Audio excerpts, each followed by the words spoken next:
In episode 34, my friend, the mayor of dental, Amol from Patient Prism, gives us a breakdown on how AI works within dental. Right. So I think there is a big opportunity diagnosis. There's a huge opportunity giving the same thing for case acceptance. I think people are going to trust the machine. Maybe not today, but in the next five Yep. years, people are like, all right, well, I see that the machine has said that. I think it's going to do wonders to the product. Pearl about a week ago announced that they got the first approval for chairside real time detection in front of the Oh, patient. that's really cool. Uh, that's a big It deal. is. Until now, you couldn't show this to the patient. Now you have chairside real time detection that can be seen by the patient right in the What was the chair. hang up there? Why And why wouldn't they let them? Why did they have to take so long to get chairside approval? I think it was just a matter of FDA finding enough evidence that this is good, Got it. right? So FDA finally decided to offer the first grant was, I'm sure other people will follow, but Pearl is the only one today. Their product called Second Opinion, which has been widely used in Europe and Australia and New Zealand.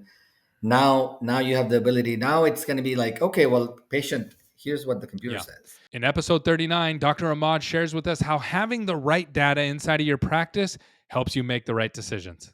Less than 2% of the entire curriculum is dedicated to practice ownership.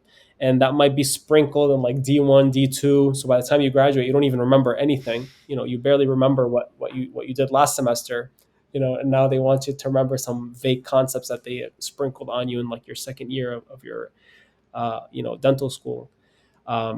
So it's really, our whole thing is we want to empower doctors. One of the things that really upsets me is that going through dental school was absolutely the worst 4 years of my life. It is freaking brutal. It is so difficult. It is so consuming. Like there's so much that you have to put in to make it through that experience. So dentists, when they graduate, they're very smart people. Yeah. We're not stupid. They're extremely intelligent. When we're treated by some of these like coaches or consultants or even like industry leaders, and they kind of make you feel like you don't know anything. That's what where we kind of want to say, like, no, we So want to like work with coaches. We want walk to me work through how with you're consultants. solving. Yeah, let's talk about that because I think that's a big one. So Sure, walk me sure. through how you solve that, right? Like how are you solving this and empowering the dentists so they don't get put in those positions? So, for example, I want them to be able to make smart decisions at the end of the day. So, for example, let's say your hygienist, you're paying her $50 an hour, okay? And she comes and she tells you, I want to make $65 an hour, right? I read on some Facebook group somewhere that doctors in California are paying their hygienist $65 an hour. I think I deserve $65 an hour. I want to take the emotional aspect out of decision making. So emotionally, a dentist might hear that and be like, screw you, you're fired. I'm not going to give you, that's all you're going to get. But that's not what a smart business person does. A smart business person will actually look at the facts and they're going to make a decision based on the facts and not on the emotions. So if we have a tool where I can show the doctor, well, this hygienist that's asking you for $65 an hour, she's actually producing on average $150 an hour for you. So is that the smart thing to do, is to let her go? And the national average might be $120 an hour. So if I already have a superstar who's already producing 20 or 30% higher than what the national average of what a hygienist produces per hour, she deserves $65 an hour. Why should I say no to that? That's where we're going with Casper, is that we empower doctors to make decisions based on facts, Mm-hmm. not Yeah. based on emotions, not based on what they think, not based, no, these are the facts.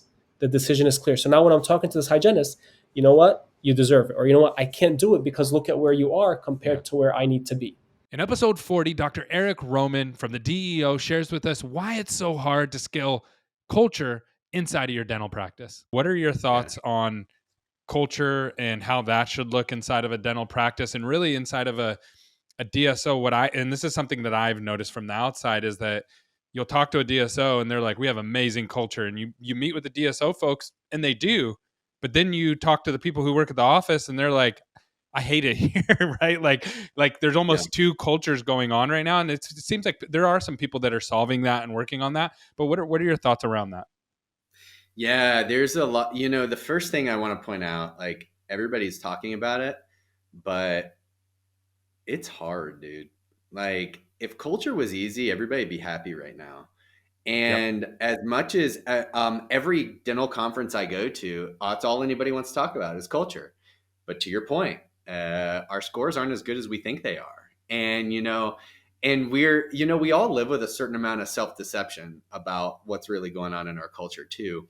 And so, the other thing is that culture is expensive. I gotta Yeah. be really Yeah. culture sounds like a great investment to make until you're pushing out the money and Yeah. and like Well, not just like getting what you benefits, think. like it's like, oh, should probably give our team amazing health benefits, right? And it's like, well, that's expensive. One of the things that the easy thing about culture is trail mix, kombucha, and benefits. Like we think that's what our culture is, right? Like, oh, we've got a kombucha bar, and that's actually not culture. The hard thing about culture is it's our actual behaviors and our actual integration and like being true to what we said.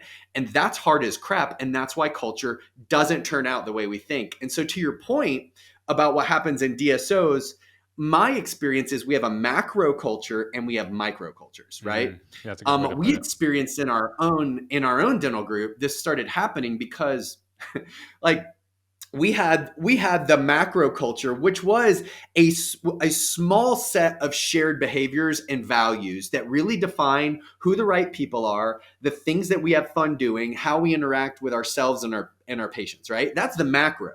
But the other thing we discovered is we had to, instead of trying to force all that macro culture down everybody's throats, we realized microcultures were still important, right? And that they were still going to happen no matter what.